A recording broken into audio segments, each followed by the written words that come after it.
Pra você, bolsonarista vagabundo, safado, presta bem atenção no que eu vou passar aqui agora e me digam se vocês concordam com isso que ele fez. Me digam. Vamos lá. Existia eu vou colocar aqui inicialmente e a gente vai começar a analisar isso aqui. Vamos lá.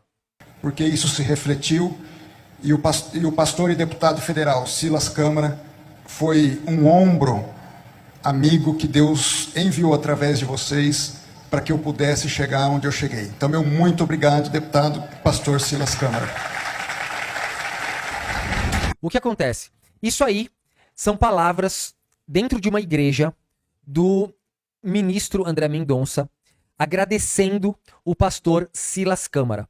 O pastor Silas Câmara, ele simplesmente é um deputado condenado por rachadinha de gabinete. Vocês lembram quem faz rachadinha? Quem? Bolsonaristas, né? Tem muitos bolsonaristas aí com problemas de rachadinha, né? Apelando ao Supremo Tribunal Federal para não ser condenado à prisão por rachadinha. Num processo que já durava aí uma década. Ou 2 décadas, não lembro, tá?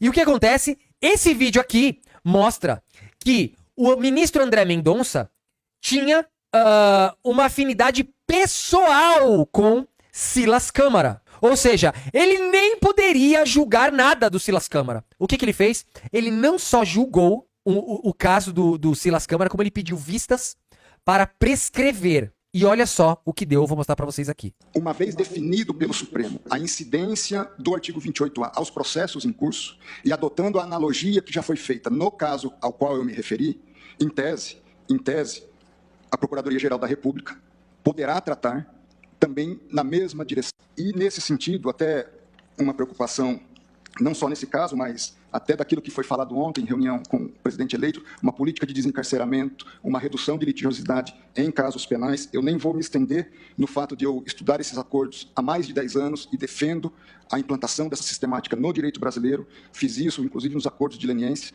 Há 2 meses atrás, fiz um seminário tratando do acordo de não persecução penal.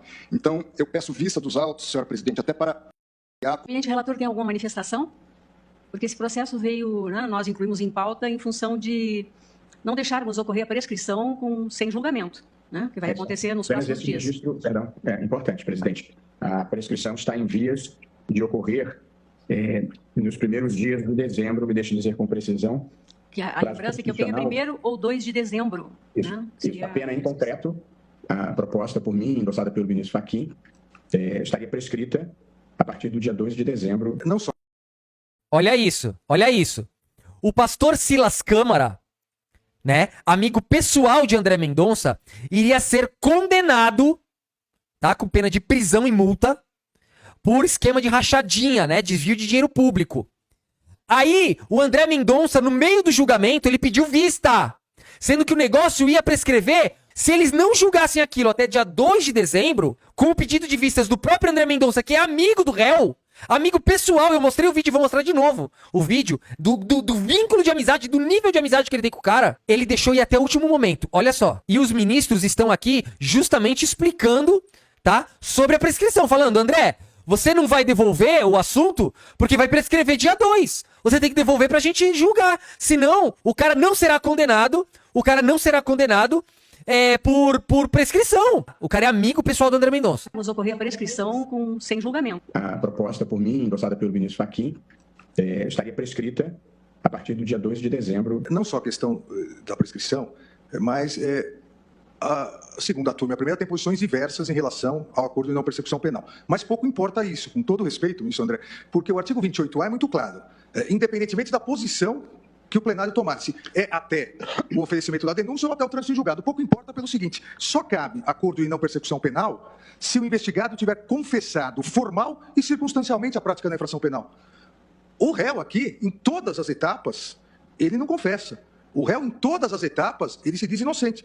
Então, por que nós vamos aguardar o plenário decidir a questão de acordo de não persecução penal se o réu não confessou? Ele nem tem a possibilidade de acordo de não persecução penal. Nos autos aqui não existe a mínima possibilidade de acordo de não persecução penal. Aqui, a representante do Ministério Público, a vice-procuradora-geral da República, doutora Lindora Araújo, fez uma sustentação, e veemente sustentação oral da tribuna, na sessão de início de julgamento. E, portanto, sem sugerir em nenhum momento a ideia de oferecer um acordo de não persecução, que, de resto, com todas as vezes, não é direito subjetivo do acusado. Portanto, nós estamos numa situação em que o quadro me parece bastante claro do que está acontecendo. Ele pediu vista do processo e falou, não, a gente tem que primeiro decidir o acordo de não persecução penal. E é totalmente pacificado que o acordo de não persecução penal, ele só pode ser feito mediante uma confissão. Aí o que foi feito? No último dia de prescrição, no último dia, quando ia prescrever, para não ficar um esquema criminoso, o réu fez um acordo, propôs um acordo de um pagamento de multa, se não me engano, de 300 mil, sem condenação penal, e o ministro Barroso e todos os outros ministros falaram, gente, ou a gente aceita isso, porque o André Mendonça deixou ir até o último dia, não temos mais tempo de julgar nada, se a gente não aceitar nem a multa, o cara não vai pagar multa, o cara não vai preso, o cara não vai acontecer nada com o cara. Aí eu pergunto, André Mendonça, quem é você para julgar qualquer pessoa depois disso aqui? Como é que você pediu vista de um negócio se você é parente não é, quase um parente emocional do cara. Você é praticamente um cara que é totalmente ligado ao réu. Ele nem poderia estar lá julgando isso, gente. Olha esse vídeo aqui. Se eu fosse ministro do Supremo, se eu fosse o ministro Alexandre de Moraes, ministro Barroso, eu mostraria esse vídeo ali na hora. Falei, gente, olha, desculpe, mas o ministro André Mendonça não deveria estar nesse julgamento por causa disso aqui, ó. Por causa disso aqui. Ele é amigo do réu íntimo. Vamos lá. Em terceiro lugar, agradecer a um homem que vocês enviaram para Brasília, que eu conheci há cerca de 3 anos, e que se tornou essencial durante a minha caminhada, previamente à indicação e pós-indicação até a sabatina.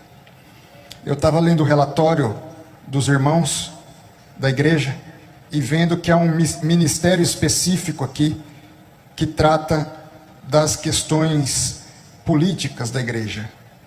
E é bom ver que vocês tratam isso como um ministério, porque isso se refletiu.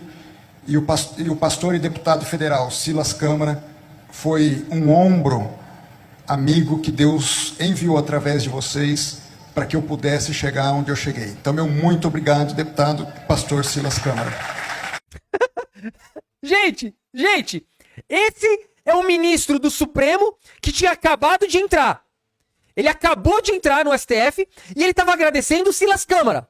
Logo depois, o Silas Câmara estava lá em julgamento e o André Mendonça pediu vista para prescrever. Esse é o André Mendonça. Esse é o André Mendonça que acha que o 8 de janeiro ninguém é culpado. Esse que é o André Mendonça que fica lá pautando coisas sem sentido. Esse é o André Mendonça que recolocou os julgamentos, né? Tá tentando fazer uma manobra para recolocar os julgamentos no pleno televisionado, para dar show. Ele provavelmente tem alguma coisa na cabeça para falar, tá? E ele não queria falar isso num voto que ninguém vai ler no plenário virtual. Ele provavelmente está preparando alguma coisa e principalmente para dar alguma cutucada ou agulhada no ministro Alexandre de Moraes. Olha, escuta o que eu tô falando. O ministro Alexandre de Moraes deu uma patada nele na última sessão do pleno nos atos do dia 8. Depois disso, foi para plenário virtual, onde os votos são feitos por escrito. Aí o que aconteceu? O André Mendonça quer voltar pro televisionado, porque provavelmente ele tá preparando alguma coisa, ele preparou alguma fala que ele quer que o Brasil inteiro veja, principalmente a corja bolsonarista, tá?